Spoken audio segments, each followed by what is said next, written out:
Hello, fellow travelers, and welcome to Versus Stars podcast. How my loyal listeners, thank you for continued support. And remember, click the subscribe button, everybody. It's an amazing episode because Barney Smith boards the mothership.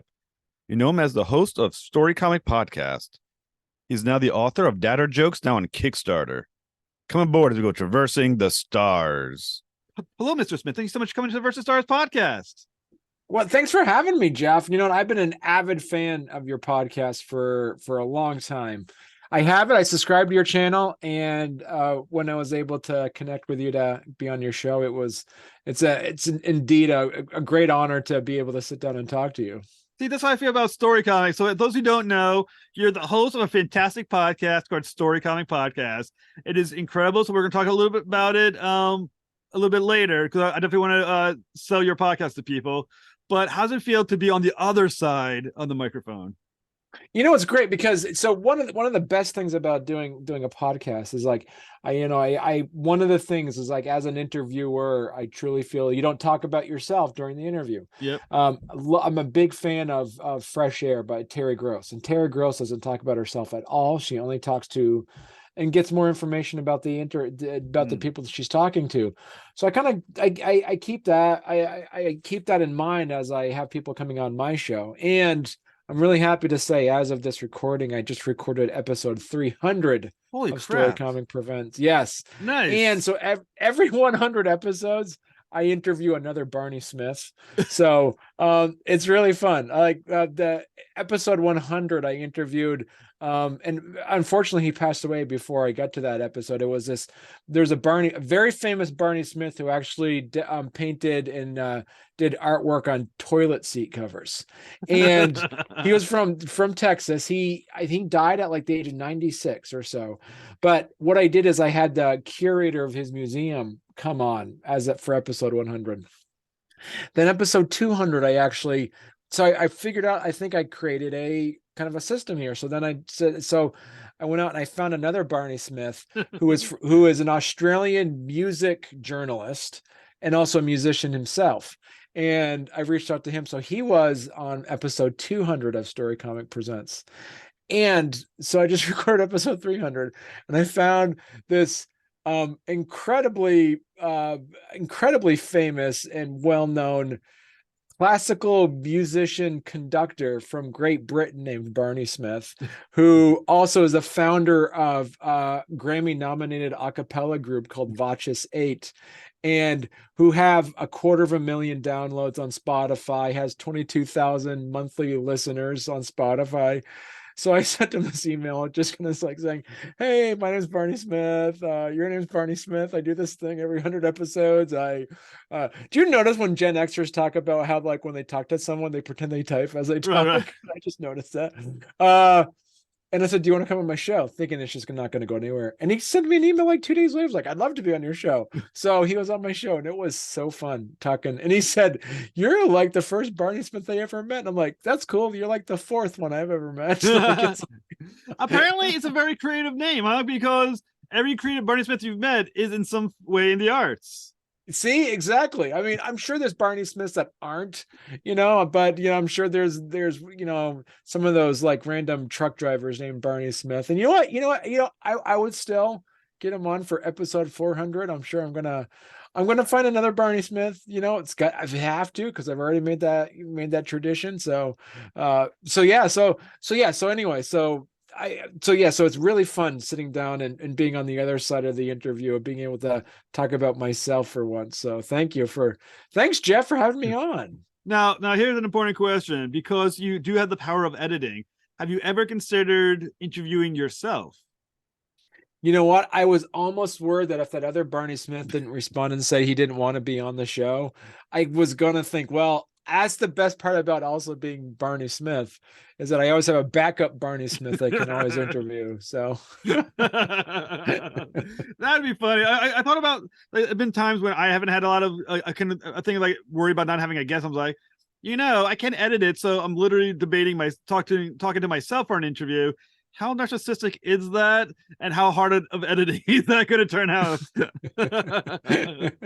It'll be easy. Yeah, you just have 2 cameras set up. You'll be fine. Yeah. Well, see, I was thinking doing it such as, so you have the one image and you do all the questions, then you do a second one where you're doing all the answers, then you're Oh, that's a splicing good it, idea. so you're arguing with yourself with two different images of yourself. Right. See, you have thought about this, Jeff. You have no You've already played it out idea. in your head. Honest to God, I have my 2-year anniversary coming up in November, and trust me, I've been kicking around the idea of interviewing myself as my 200th interview, in my 2-year interview. Well, I could be a guest interviewer to interview you for your 200th episode if you want. See, that would be fantastic. Yes, yeah, we may have to definitely do, because you've actually been a host on the show, so that I was have actually been. fantastic. You did Yeah, see? Susan Deal. Yep, I did Susan Deal. Yep, And that was a really good. And actually, it was the first time I actually got to watch an interview that, and not know what was happening. One of mine, I'd be like, "This is really good." And I thought to myself, he's better than I am. I was like, all right, you know what? Anyone watching this show, I don't want to put like a disclaimer. The other episodes will not be as good. Please do not judge this episode based on what Barney is doing. Yeah, that was fun. I was honored that you asked me to come on and be a guest interviewer on the guest host. That was pretty cool of you. I appreciate it. Yeah. Well, that's because, like I said, because StoryComic is such a good, well done interview, and I always hear good things about it. So I thought to myself, let's steal it and make it and put them on mine. And I get the views and I don't have to do any of the work. It's perfect. This is the perfect way of doing things.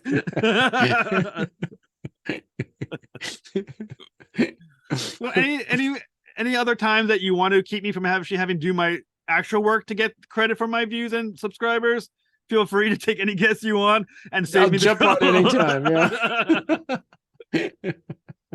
So you've been doing a lot of shows recently, as well as you're promoting a book called Dad or Jokes. We'll go into just a second. And you've been guesting on a lot of podcasts. Have you so far by accident switched roles and started interviewing your hosts? Because you forget what I did. So, well, because I like to know who I'm talking to, because they're at the advantage of actually doing the research and learning about me before I go in there. But though I say the one thing that I made sure I did for all the podcasts I've been on is my biggest pet peeve as an interviewer is when you have a guest come on who doesn't talk. So you would ask them a question and then they would answer it like within a sentence and not go into details. So I told all the hosts of all the podcasts I've been on before they hit the record button, I said, I can give you one promise, is that there's not going to be dead air. I'm going to always have something to talk about.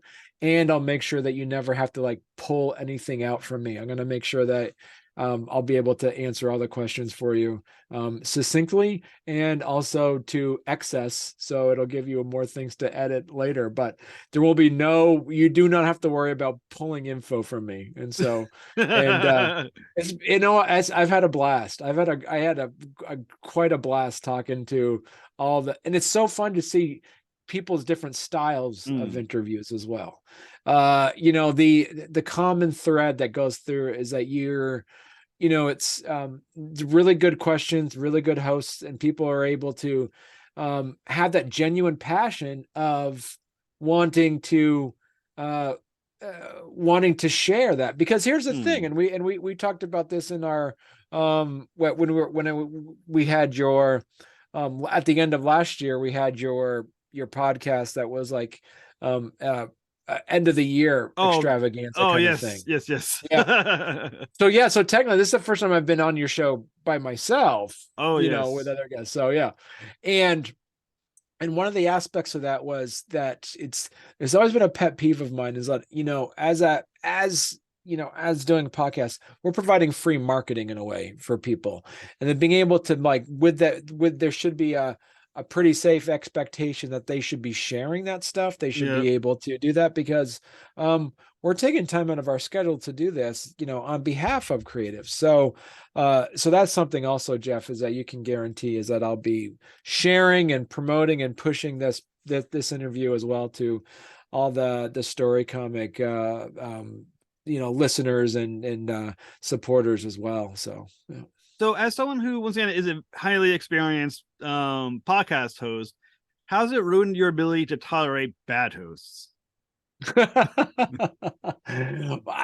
everybody's on a different everybody's on a different part of their journey. So some people starting the first, people are in the first 10 steps, other people have walked 10 miles, other people have walked 10,000 miles, and it goes based off of the old adage is that it takes 10,000 hours to be good at something. So when you think about the fact that I just recorded episode 300, I still have another 9,700 episodes before I can actually say I'm an expert in in podcasting. You gave like one of the most political, perfect, like cool, nice answers. But I was thinking you'd be going like, I can't stand, because that's what I was thinking. But you're like, no, you're just an ass. In my opinion, it takes all. I'm saying to myself, you're such a nice. Like I expected like such a like a hard answer, but you're just like a teacher answer. I was like, it takes time to learn. I was like, damn, that's tolerant. You're you're a much better person than I am. You're such a much better person than I am.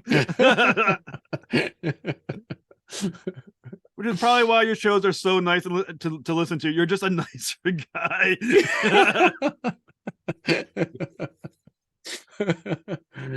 Well, I got, thank you.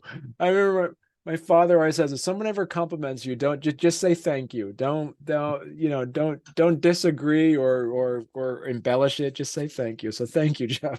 No problem. Like I said, my thought in my head was like, when I was doing the end of all terminus, I was doing all these shows, and there's some bad hosts that I was on. Unfortunately, I'm not gonna say names because and I thought to myself as I'm listening, and I would listen to them as could be as they're talking to me, be like, God, this guy's awful.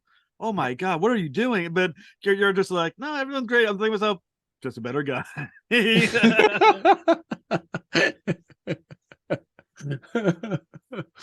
Yeah, no, but it's been fun. It's been really fun. Just meeting new people, because in a way we're in this like podcast host family in a way, especially with the indie comic world. And so it's really good to be able to interact and reach out. And then, and plus the benefit of getting to know other people as well is that you end up learning a little bit about yourself as well, as the journey goes too. And talking to so many different people as well, and being able to just, end up talking about myself. I've learned a lot about myself by kind of, talking about myself as well. So it's, I've learned a lot, and I've actually learned a lot about the Dadder joke books because of the fact that I've been able to talk about it too. So it's been, I've learned a lot more about my journey as a making this is going to be my 5th book that I've published. So I've learned a lot about myself because of that too. Good talking about it. So yeah, it's been amazing. Yeah. It is almost as if the podcasters are united. Like podcasts, I'm gonna make that a thing. One day I'm gonna actually make that a nice show, and then I'm gonna push it. I don't care. But so anyway, let's dive into Dadder jokes, because that's why you're here. So we'll dive into that just a little bit. So the book that you have is called Dadder Jokes, which, for those who don't know, implies that there is a dad jokes book, which there is. So can you tell me a little bit about what first defines a dad joke? So good question. So here's the thing. So I actually, I've done a lot of research on this, actually the origin of the dad joke. And this is where it comes down to the point where all of your interviews, everybody that you've interviewed, and all this stuff too, is like, Jeff, from issues of comic creators to game designers to pulp culture icons. All of this stuff is it's amazing, is that we're at the age now, within the evolution of our society, where people can be public fans of nerd culture situations. Yes. And a lot of that comes down to, and this is my working theory. So this is where I kind of hope we can reach that second. So Dadder Jokes is funded, so it's fully funded, which is exciting. And that the benefit that I have on this is that I created some stretch goals. And the first stretch goal is to add another 100 jokes to the book. The second one is to actually make a deluxe book called, a deluxe Dadder Jokes, which I was going to have a history of the dad joke in here. So I'll give you a piece of what it is. And this is really fun. The more I dive in and the more I research it, is that the term dad joke was first said in 1987, and it was in an op-ed piece in the the Gettysburg Gazette or something along those lines. And so think about what was happening in 1987. So 1987 is at that age where Gen X starts in 1966. So the generation of the Gen X generation starts in 1966. Anybody born before that was considered baby boomers, and there's a cutoff to there. And then people before that, there is what was called the silent generation, but before that, it was the greatest generation. And so the greatest generation, the people that came from that fought in World War II, and they gave birth to the baby boomers. And the baby boomers, like your parents' generation, my parents' generation, that there was, so basically you think about it from the early 80s to the 70s to the 60s, the 50s, and so on and so forth. The role of the father in television and in movies and in books even as well, the role of the father was always someone who was stern and wise. Like they never had a personality. They were the disciplinarian. They were the ones who actually, you think about all your TV shows before that, they were never goofy. The father was never goofy. Goofy things. If you ever had like a man in a TV show or that was goofy, it was because he probably didn't have kids. He probably was either just a husband without kids, or he was just a single man who didn't have kids.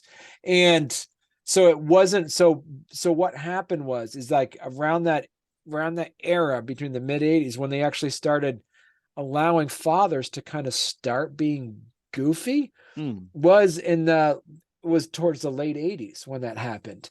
And that happened because all of a sudden you start having a generation of if you think 1966, so then 1986, 20 years on, you have the first era of Gen X generation folks in their late teens, early 20s, to that point where you're actually starting to have kids.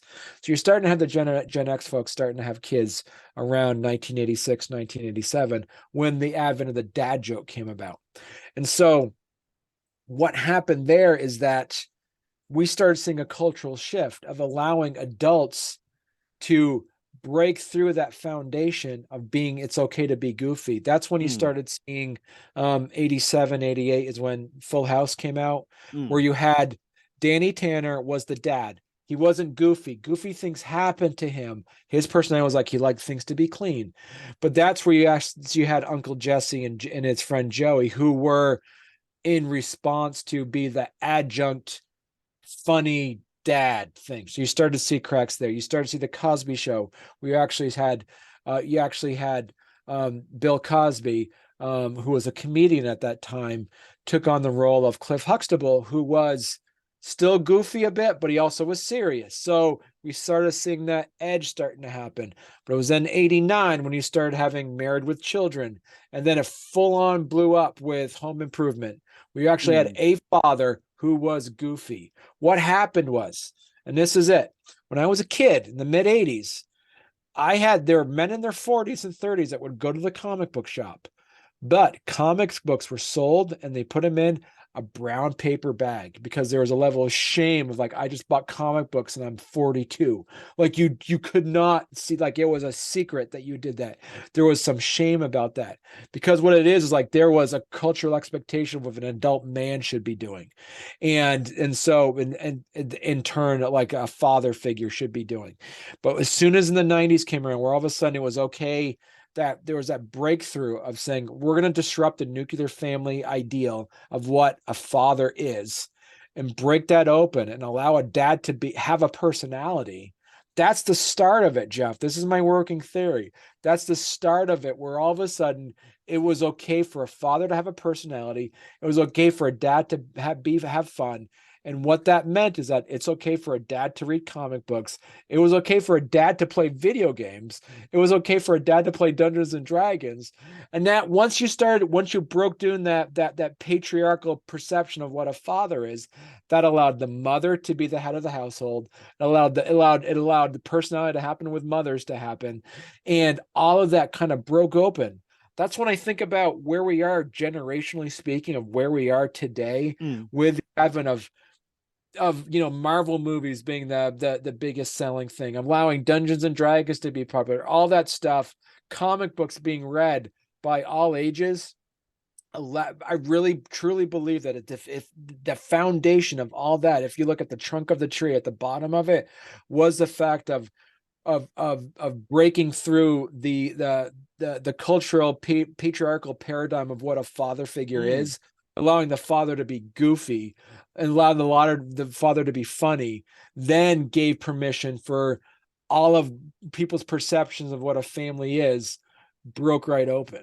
And that's really what, and plus the dad joke is an echo of the patriarchal perception of the 80s, 70s, and 60s and 50s on, because a dad joke has a bit of witticism, it has a bit of wit, it has a bit of play on words, it has a bit of wisdom of on there, and that's where the dad joke comes in, is because it's a play on words. So there is a level of wit involved to that, and wit is synonymous with wisdom. So that's where that piece comes into, and that's where that's where that's where the point of it, where I truly believe is like the dad joke is a part of what Gen X I believe brought to the culture of society, because you always had jokes, you always had to play on words and stuff, but it wasn't actually coined dad joke until you started seeing the Gen X generation becoming into a role of being parents at that point. So I would also say about dad jokes in recent, because as we're talking about popularity of movies, nerddom, comic books, things of that nature, I think we've been seeing a renaissance of the dad joke. It went from something that's, meant to be a little corny, kind of like little eye rolling, to now you have specific, like you have on YouTube videos of dad joke competitions. It's become an actual thing, and almost it's like a respected form of humor, not necessarily because of the joke itself, but the construction of the joke is what's become respected in culture right now. Right. And so the interesting thing, so how my origin story of how I got into the dad jokes is that it was the year 2020. And so I recall back in 2020, Jeff, it was a pretty raw time in social media. We're going through COVID-19. And here in the United States, we're going through election. Then here in the United States, we also had the George Floyd murder. And so there was a lot of raw things that were happening there. Here in 2023, if you disagree with somebody, it is so easy to block them. It's so easy to block somebody. It's so easy just like that. It's so easy to now to just curate your own news feed to say, you know what? I never want to see any news about that person. Boom, boom, boom. I can just block it off and that name will never pop up in my news feed. It's so easy to like curate your own news and curate your own social media. But back in 2020, if you disagreed with somebody, you had to right click on their name, hit block, and then a window would pop up and say, are you sure you want to block this person? Have you talked to them first? All this stuff, like, no, I just don't want to see them anymore. Like, it's that sad, simple. It was so much harder to curate your own sanity really in 2020. Like, you could post a picture of, and a lot of things were defaulted to public view instead of private and stuff like that. So you could post a picture of the sunset, and then somebody could say, and you could post, what a beautiful sunset. And then someone, you have no idea who it is, it could be on Twitter or Insta or something like that, could then comment and say, sunsets are caused by air pollution. If you love beautiful sunsets, you love air pollution. I'm like, that's not what I meant. No. So people would find a way to fight you on anything because people are just looking and just really want it. You could stumble into fights completely by accident. So what I did, Jeff, is that I wanted to really kind of like grab a hold of my corner of the internet and on Facebook and just make it a vestige of, just fun, humor and fun. So what I did is that I every couple of weeks or so, I'd like post a dad joke. But then what I decided to do was just to say, I'm just going to post. I said, every day, I'm just posting something every day. And that's what I'm going to do. So then obviously the low hanging fruit, like the jokes that are pretty easy to grab a hold of is like, today is International Waffle Day. I can't decide if I want to participate or not. Like those are like easy, like, it's like, what do you call a hippie's wife, Mississippi? Like those are just some of the easy jokes you can find, like a copy of A Christmas Carol just fell on my toe and hurt like the Dickens. Like these ones were just easy to find, like a typo walks into a bat. Like those were just super fun to like to grab a hold of, because those are ones that you could easily get. And so every day since then, I've been posting a dad joke every day. And so somebody asked me, they said, Barney, have you ever thought about putting this in a book? I'm like, I've published 3 books already. I know how to publish books. I should do that. So I had like 2 years ago, I published Dad Jokes, the book. So the cool thing about this book, Jeff, that's very different than other joke books, is like the first one, as far as I've found, it's the only one that's fully in color. It's a full color dad joke book. And because I'm a cartoonist by trade, I was able to also illustrate all the pages as well. And obviously I can't do a dad joke book if I like, so what I did is that I got 3 kids. I got a 9-year-old, a 7-year-old, and a 3-year-old. The 9 and 7 one they're my daughters. And we have a rule here. There's no such thing as gender specific chores. So I made it. So what I've been able to do is like every page has something that somebody's dad could be doing. So I got like a washing machine and a lawnmower, because you know what? I do the laundry here. There's nothing in there that, so like a fishing and a football. So there's always every page has something to do with, something, as I say, a dadish thing, a broom and camping, some dads sweep and other dads like camping. And so what I've been able to do is, so that's the first thing that makes this book fairly unique. It is actually, it's fully colored. The second thing about this joke book that I'm really proud of is that, invariably speaking, if you buy a book on joke, if you buy a joke book or something like that, invariably you're going to find jokes in there that are misogynistic or racist or something about that likes to demean the intellectual capacity of someone living with a disability, or makes fun of entire cultures of people. And so I firmly believe, Jeff, is that any of those jokes is truly a form of bullying, and creates and disparages people and creates a culture of an other instead of a we. So the high art of the dad joke should not diminish or demean somebody, and that's something I truly believe in. And jokes themselves shouldn't need to demean or diminish somebody, and that's why I find those jokes not funny at all anyway.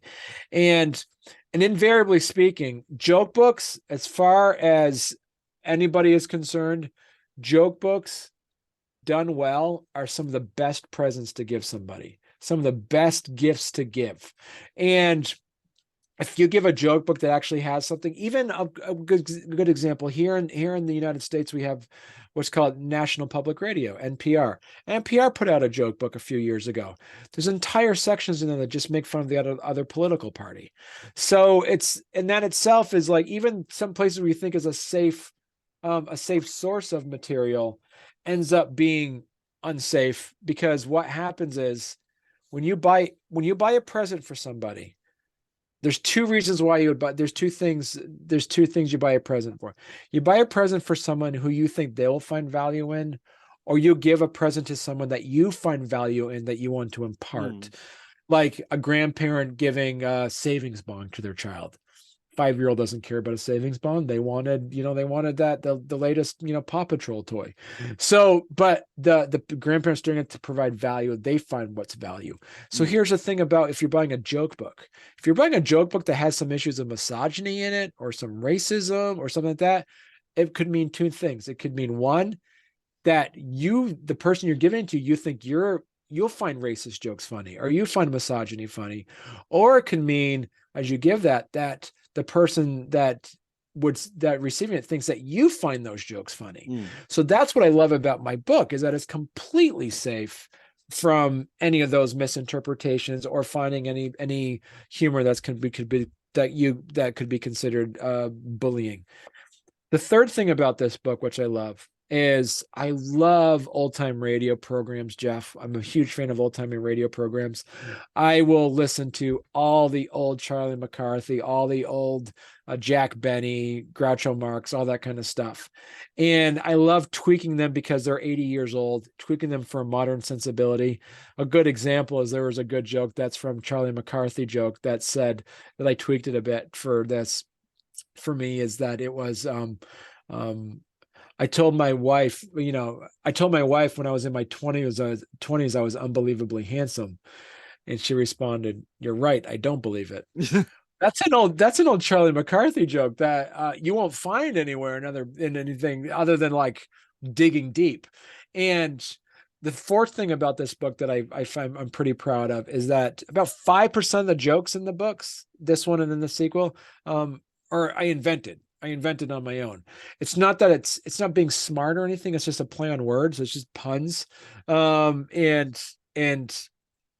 I'm really happy that some of those jokes I've actually seen in the wild show up again, Jeff. I'll give you one example. It's this one joke I invented. It was 2019, and I was bringing my daughter to school, and we saw a deer run across the road because we live in Vermont, and it was it's rare enough to see a deer to comment on it, but it's common enough where it's not unheard of. And we were, when I was dropping her off to school, we saw a deer, hop over the snowbank and heading off. And I said, "Oh, that's pretty interesting." And then we came back home. I told my wife, I said, "I saw a deer on the way to school today." And she looked at me and she goes, "How do you know it was going to school?" And I said, "That's really funny." It's like it was, and I actually made it into a joke. And I've seen that joke in the wild a few times where I've seen somebody make it. And it's almost reminiscent of Groucho Marx's joke about the elephant, where it says, "I shot an elephant in his pajamas. How I got in my pajamas, I'll never know." And it's kind of that joke of like, I saw a deer on the way to school today. It's like, how do you know it was going to school? But yeah, I was really happy. I've seen that joke in the wild a couple of times, Jeff. But yeah, those are basically the four things that make my book very unique. And I've been able to kind of tweak it where I actually have a sequel book now, which we're doing through a Kickstarter campaign. And it's fully funded, so Dadder Jokes will be out. I think I'm slated it for November. It's all done. It's just now we're waiting to get, the backer info, and then also being able to put in a thank you on there. And really excited for Dadder Jokes to come out. Really excited for people to get dad joke books.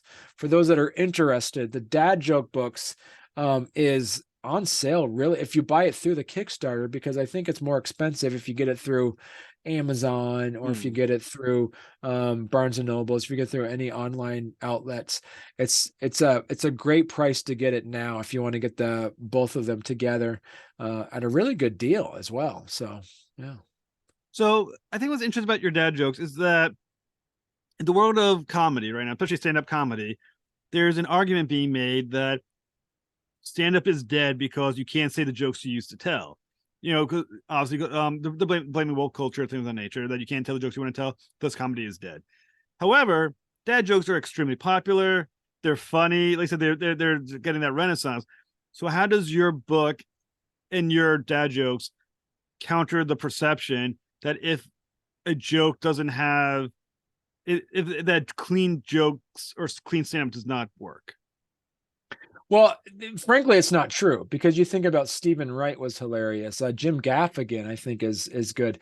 It depends on who your audience is that you're gearing it towards, and that's the reason why you see humor like Steve Martin.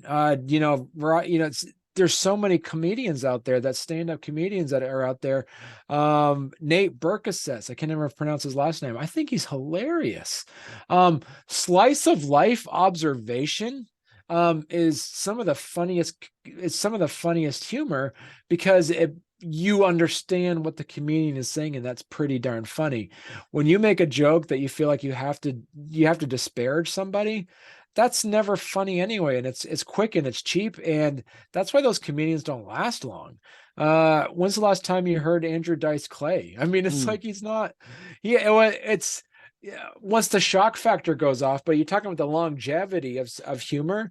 The longevity of humor is the humor that's actually created to make everybody to create a wider audience. And that's the point of entertainment anyway. It's like you want to have you know, bathroom humor is a niche humor, which some people would find humorous, but it's not reaching a wider audience. And the piece of it is that you want to create an accepting environment for everyone to be there. And telling jokes that disparage people end up isolating people. And the last thing we need right now too, Jeff, is like having people isolated. We need, I mean, it's especially with a mental health crisis that's happening that is due to that. The last thing you want to do is have a joke that actually like pushes somebody further away from getting help. So yeah. Oh, I completely agree. And like I said, the cool thing, like I said, Data Jokes is that you did hit your goal, your funding goal. It's there. So, but we still have time left. So the two most important thing is, first off, what are some of the rewards that they do get for funding Data Jokes? So Data Jokes does have some tier levels that we have on there. Is like you can get a physical copy of Data Jokes. You can get a bundle with Dad Jokes and Data Jokes. There's PDF versions of them, which is really fun too. I have an add-on, and I also have some really good friends of mine that actually are also artists, and they have literary agents, actually children's book artists, and authors as well. And I have one that's a really well-known tabletop role-playing game designer named Dirk Stanley. Did some. Mark Gagne, who's done artwork for Dark Horse Comics. He's done work with Kevin Smith. He's also done a few award-winning children's books. He's one of my variant cover designers. And I also have on there Brian Ballinger, who is also an award-winning children's book author, who is an award-winning muralist in Indianapolis. He's actually painted huge murals on the side of parking garages and stuff. And so he's really well known as well. And he does a lot of 3D printing. So I've had these three guys actually been able to, I've reached out and asked because I love their style. They've done covers for me.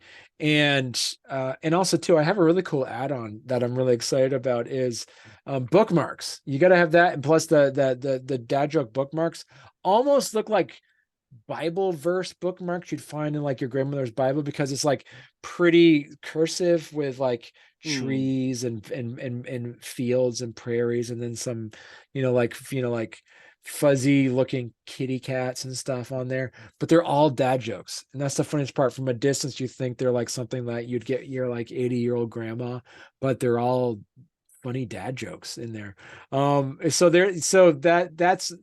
That's really fun. Like, as we mentioned before, is like, hitting some of these goals are going to be fun because I can actually do a deluxe version of what for the Data Jokes books. But it's, as we said, Jeff, it's been a hoot. It's been so fun. I've had so much fun, first reaching the goal, but also just, connecting with so many other people out there as well. Well, I'll say I ordered my copy of Data Jokes. It's there, so I'm looking forward to getting my book. But the important question is, now that you reached the community of successful Kickstarter campaigns, right? What information can you impart to the next campaign of people doing campaigns, and advice to give them so they can hit their goals? Well, I think one piece, I was really, really fortunate enough to actually like connect with so many different Kickstarter folks while I was doing my interviews, my interviews, but also when I was hosting my own interviews on my show. And I would always ask that question: what's some advice that you would give? And, one piece is like, and this was what I got later on, is like just putting in a retail tier, because I forgot to do that, because you never know. It's a good hit and it's a good bump up. And the benefit of is that you're getting kind of like a 2-for-1 in a way, because you're buying a retail tier that if it doesn't go, you're not losing any money on it. And if it does go, you just like shot up a lot from selling retail there of like maybe 5 books or 3 books or however you want to do it. Yeah. And I believe, a piece of it too is obviously is already have a group of people that can help you. And I'm really happy about, reaching out to some good publicists to help me out. And I've been also really fortunate enough to have a connection of previous guests who have been able to read some good dad jokes for me that I've been able to put through social media as well to just have push it along as well. But I believe also is not a good thing is, and people always talk about, and this is the thing that I remember too, is like people would mention is, don't get exhausted from it because it's going to feel like it's a long month. So I've been very specific to make sure that I allocate certain times of the day to do things instead of feeling like it's taking over. That's been really helpful as well too. Yeah. Now, because you hit your goal in Dad or Jokes, once again, congratulations on that one. The listeners are going to be expecting Dad or Jokes 3. Is this coming? Is this happening? What's the deal? Let's do it. So you have dad jokes, you have dadder jokes. I mean, obviously there's a daddest jokes. So there's going to be a daddest jokes. Yes. Very nice. Very Absolutely. nice. Yeah. Have you already started putting it together? Have you started assembling the next 500 daddest jokes? Oh yeah. So yeah, because I already do the research and stuff every day anyway, because of my, the audience I have online already expects them every morning. So some people just say, Barney, the first thing I do, I look forward to every morning. I wake up and I'll like open up to see what joke you posted. So it's fun to know that I have that wrapped audience already. So every day there are always some jokes, and I already have some like, squirreled away as well that if I can't find something right away, I'll always have some that are squirreled away. And plus I always hit like what I love about Facebook, you have that memory wall, and I always see the old jokes I posted the years before, and so I'll always refresh some of those as well. Yeah. Very cool. So how long does this campaign last? When's the end date? That's a good question. This just shows how much laissez-faire I'm doing this. I don't even know when does it end? It's like September 19th or 18th or something like that. It's something like September 19th or 18th. It's the third week. So I have 13 days to go as of this recording. So September 14th is when it ends. Gotcha.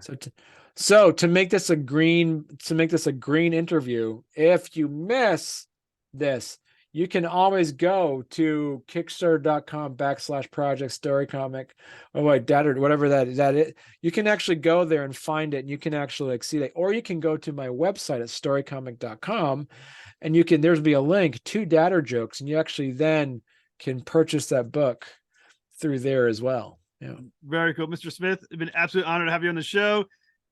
The host of StoryComic has been on my show now, so I'm very excited. Well, thank you for having me on, Jeff. This has been great. No worries. Just chatting with you about dad jokes. Yeah. Right. Thank you.